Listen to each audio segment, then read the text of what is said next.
नमस्कार दोस्तों, SK technical knowledge में आपका स्वागत है। हम इलेक्ट्रिकल रूल के बारे में पढ़ रहे हैं, उसे मैं आपको आगे पढ़ाता हूँ। आज हम पढ़ेंगे एम्पेयर का नियम।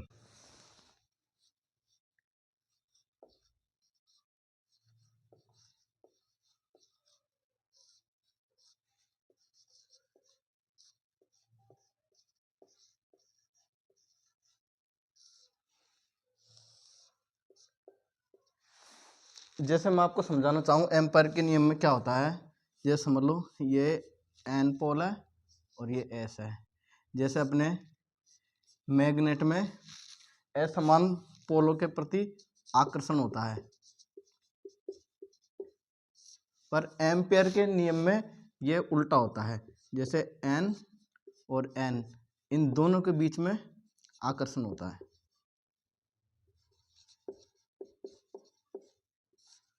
मतलब ये मैग्नेट के रूल का उल्टा चलता है। जैसे मैग्नेट में असमान ध्रुव के बीच में आकर्षण होता है, तो इसमें समान ध्रुव के बीच में आकर्षण होता है। जैसे आप लिखना चाहता हूँ,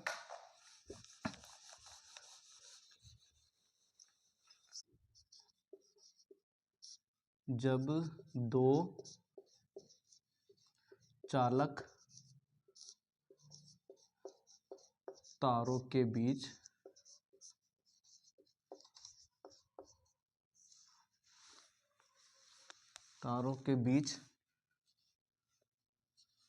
समान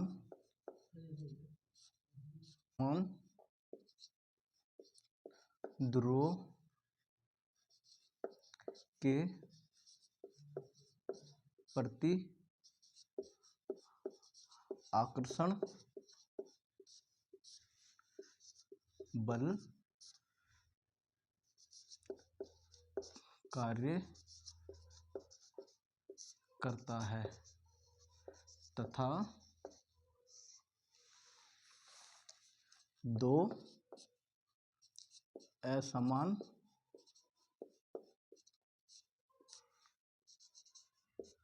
ध्रुवों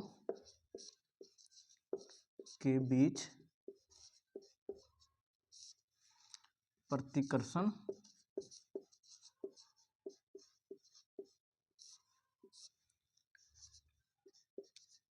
बल कार्य करता है। इसे ही एम्पेयर का नियम कहते हैं। याद रखने के लिए मैं आपको एक शॉर्ट लिखा देता हूँ, एन और एन समान ध्रुव के प्रति आकर्षण,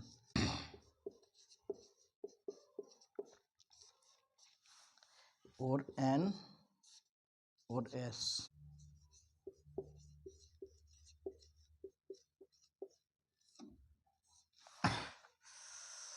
अब आपको मैं एक दो नोट लिखा रहता हूँ उसके बारे में।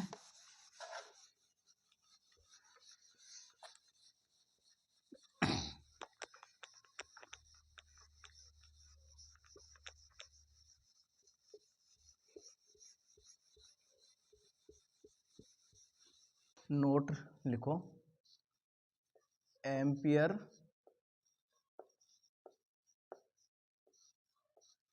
नियम का सुधरा हुआ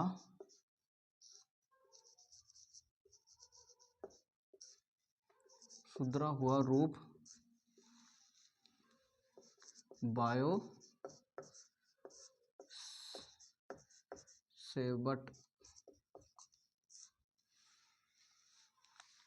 सेबट का नियम कहलाता है।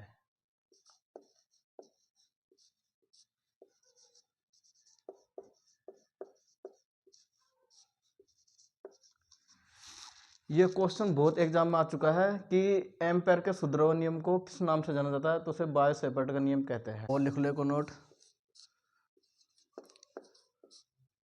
दो समांतर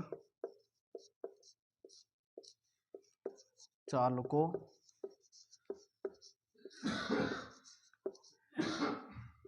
के मध्य लगने वाले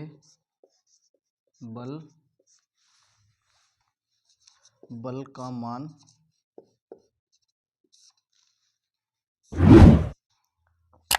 2 × 10⁻⁷ न्यूटन होता है। दो समांतर चालकों के मध्य लगने वाले बल का मान 2 × 10⁻⁷ न्यूटन होता है।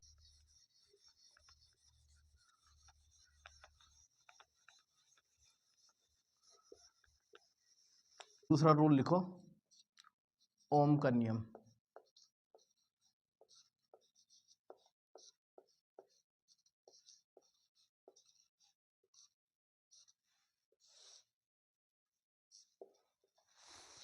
ओम का नियम, ओम नामक वैज्ञानिक ने ओम का नियम दिया था, उसको मैं आपको बताता हूँ। R बराबर V/I। R बराबर V/I मतलब प्रतिरोध। प्रतिरोध वोल्टेज के तो समानुपाती और धारा के व्युत्क्रमानुपाती। जैसे प्रतिरोध का मान बढ़ेगा तो वोल्टेज का मान भी बढ़ेगा, और प्रतिरोध का मान बढ़ेगा तो धारा का मान घटेगा।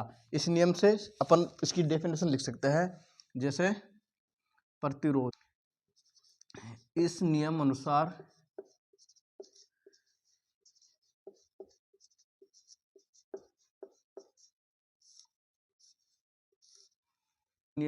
किसी चालक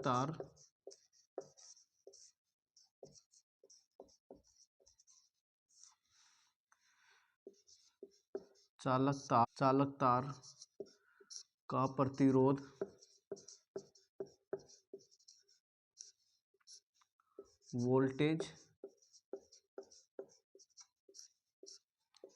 वोल्टेज के समानुपाती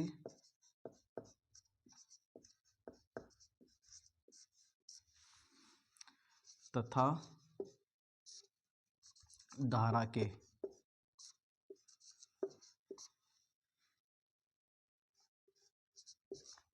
के विलोमानुपाती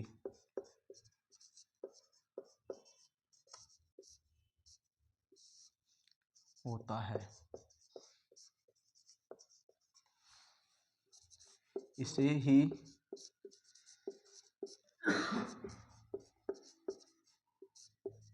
ओम का नियम कहते हैं। 2-3 डेफिनेशन लिख लो। इस नियम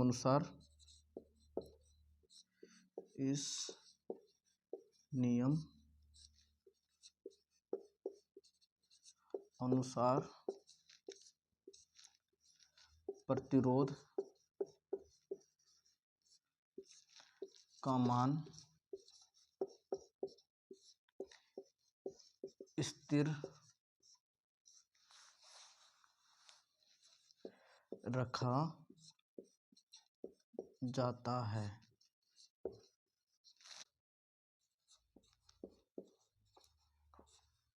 ओम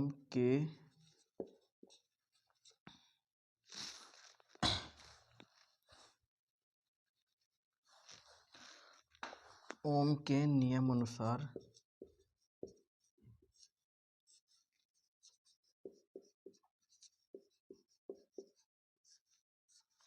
शुद्ध प्रतिरोध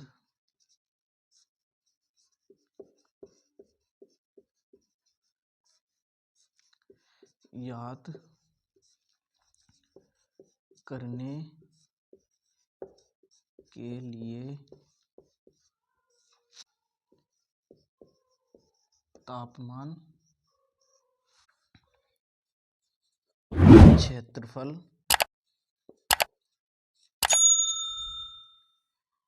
तथा व्यास एवं लंबाई सभी का मान स्थिर रखा जाता है। जैसे ओम के नियम के अनुसार हम शुद्ध प्रतिरोध याद करते हैं, तो शुद्ध प्रतिरोध याद करने के लिए हमें ताप, क्षेत्रफल, व्यास व लंबाई को स्थिर रखना पड़ेगा। इसके माध्यम से ही हम प्रतिरोध का शुद्ध मान याद कर सकते हैं।